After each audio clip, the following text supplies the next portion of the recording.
Alright, so for today's video, I want to talk about a character that I and many other people think could arguably be one of, if not the best character in the game right now. Japan thinks very highly of this character. I think America is starting to kind of come around to how strong he is. That is, of course, Chipp. Now, Chipp is a character that I've been playing a lot of over on my stream. I play him kind of as a secondary character. I think he's very fun. I think he's very strong. And I started putting time into him to see if my thoughts on the character were true. Spoilers, they were true. So I kind of want to do just a quick video talking about why Chipp is starting to be seen as such a strong character now, because it's kind of more of a recent development, I think. So I want to kind of break down all the strengths that this character really has and kind of why he would have the argument for being one of the best. If you look at my recent tier list video, I put him as second best in the game. I think he's somewhere in top 3 or top 4 minimum. I don't see him going really any lower than that. So let's talk about Chipp's toolset and why he's so good. The thing about Chipp is that he literally, by design, his entire gimmick as a character is that he has everything. He is a pixie character. That's kind of the term that people use for these types of characters. He's a character that is incredibly fast. He has good air mobility, he has amazing normals, he has amazing pressure, yada yada, right? He just has everything you could want. He has great defensive options, he has a DP, he has good normals to mash out with, he has a good backdash.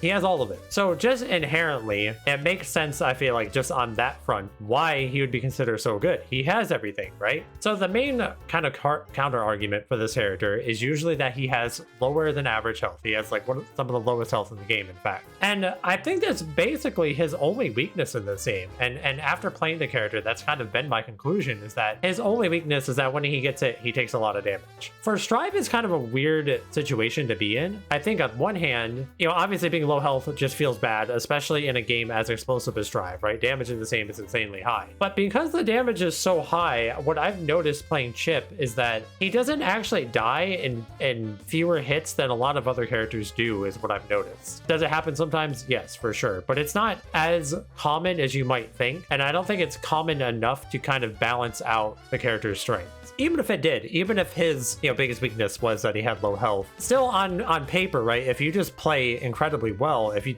just don't get hit, which you have every tool you could ever need to do that, he doesn't have a weakness then. So the big things about this character that I think make him especially powerful, the first one is how he gets to play neutral and how other characters have to play around those things. Chipp has the best mobility in the game, and he has very, very fast normals, and most of them have very little recovery. The thing about that is that people basically have to play very preemptive against Chipp. If you watch people fight Chipp, they'll just start swinging wildly into the air. They'll start pressing usually their lower committal normals. They'll press 2k, 5k, maybe P normals or something like that, right? They're trying to just anticipate him approaching them because that's all they can really do. You can't play reactively against Chipp. So one of his biggest strengths is how preemptively people have to play. If you're playing preemptively in a fighting game, it's usually you taking a big risk because you're having to just guess on timings and spacings that the opponent's going to be at. The thing that's messed up about that is that Chipp as a character can actually play very reactively. Chipp can just kind of, FD break at you, fake like he's going to approach you,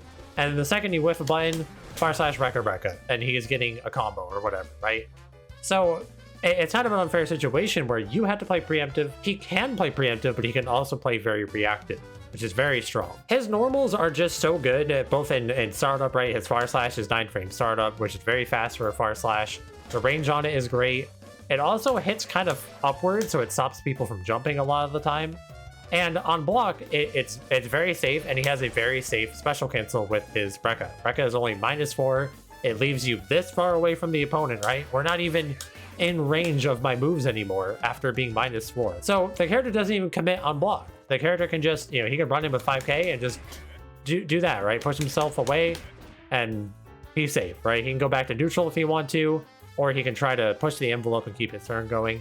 He's just such a safe character, and you have to play so risky against him. Kind of balances out because he has low health. It doesn't really balance out, right? That's why I think he's such a strong character. So that's reason one. It's just how he makes people have to play against him.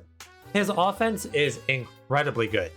He has something that I think is such a incredible power to have in the game, which is a cancelable 5k. It cancels into itself, right? So his tick throws are so threatening because he can do 5k into throw, he can do 5k, delay 5k into throw. The way that he's able to stagger his offense and keep you guessing on throws and whatnot is honestly better than almost any other character in the game, as far as I'm concerned. He has amazing pressure options in his Gatlings as well, because all of his buttons are so safe on block. 5H is only -4 on block, if I'm not mistaken. I believe 2D is like -7 or -8. His 6H is also only -5, I believe. So his normals are all so good on block. And then he has one of the best special cancels in the entire game, which is his Rekka.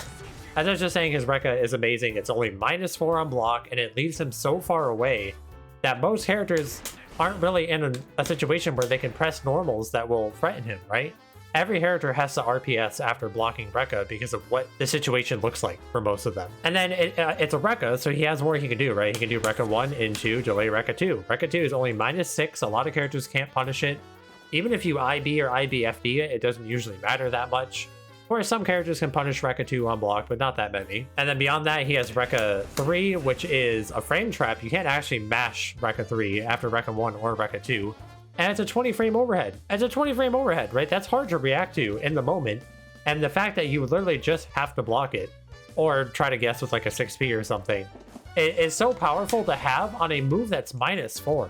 He has a delayed low that he can do, or he has an overhead that he can do at any point in time. And if he has meter, which his character builds meter insanely fast, he's gonna be able to combo off the overhead. His pressure is very basic, but it's probably the best basic pressure in the entire game. He has other stuff like Gamma Blade, right? Gamma Blade's like a good pressure reset to have, very hard to react to. A lot of characters, even if they hit Gamma Blade, they don't get like a combo for hitting it, so he doesn't really care if you hit it anyways. His pressure is just so simple, but like incredibly effective, and he doesn't really have to take a risk if he doesn't want to. He can just sit there and you know, push himself away, build a bunch of meter. And one of maybe the best buff in Strive history, frankly, is when they added Kara cancels to special moves to where you can Kara specials into super. As everybody knows, the classic meme with Chipp, Rekka into super. This is one of the biggest buffs that has ever happened to a character in Strive history.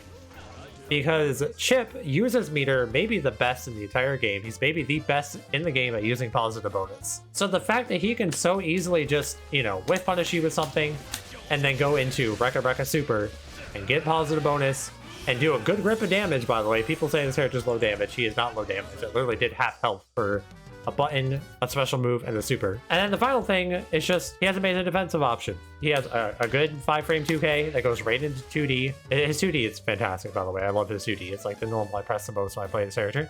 He has a 3-frame. It's not super great, but there are some situations where, you know, having a 3-frame for a punish or something is nice to have. He has a DP, which is great to have. His backdash is above average because it goes so far back. His dash block is very good because his dash just sends him so far so fast. He has good options to get out of the corner because he has a double and a triple jump, so you can jump over the opponent effectively. He has K Alpha, which can get him out of the corner effectively.